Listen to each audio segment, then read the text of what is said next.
I wanted to ask you about Jaquan Brisker and specifically what in your mind makes him a unique football player and what has he brought to the program overall since he got here? I would just say his versatility and his athleticism. He's a great athlete. Ever since he stepped here on campus, he's been a hard worker as well. So those two together just to make him great.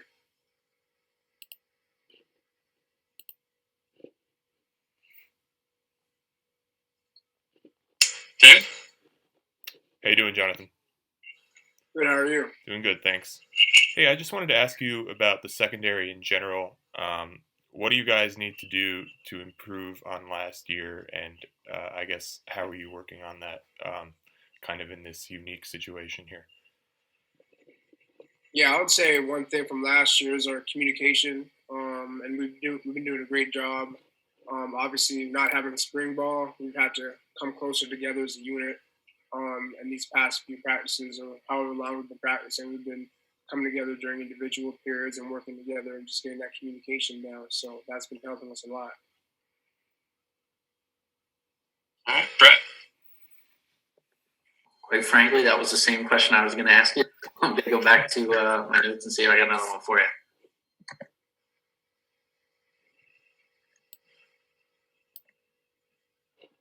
You can go to Evan if you want to wait, Brett. Yeah, that's fine. So another guy I wanted to ask you about specifically is Joey Porter Jr. and just what has his personality been like since he got to campus, and what has he added to the locker room?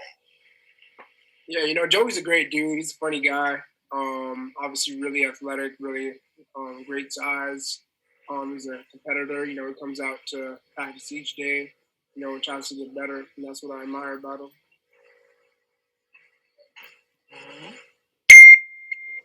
David? Yeah, I wanted to follow up on before. When you say communication, do you mean talking while the play is going on? Do you mean talking before the snap? I mean, what's important about that? So I'm talking about pre-snap communication between corners and safeties, and pretty much pre-snap communication and how our techniques and what we expect from different formations and whatnot, and just talking about that pre-snap.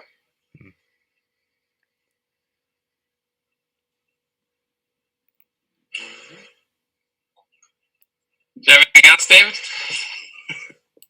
Sure. It's your show now. All right.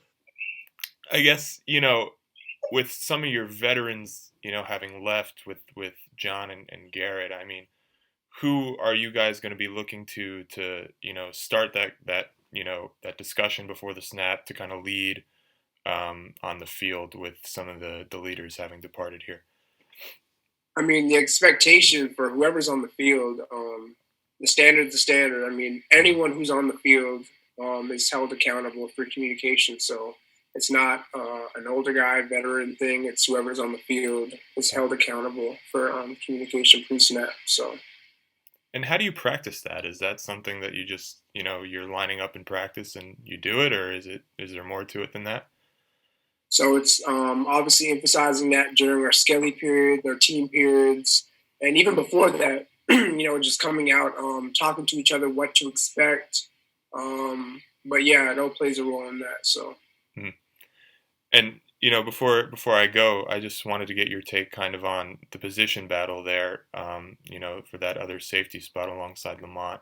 How is that going? And what's your take on that moving into the season?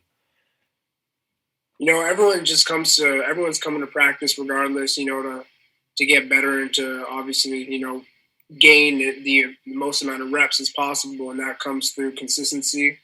So all the guys are coming out, including myself, trying to battle, obviously, and show the coaches that we're dependable, so to speak. So. Has that been hard to do up to this point without having, your standard practices that you might be used to?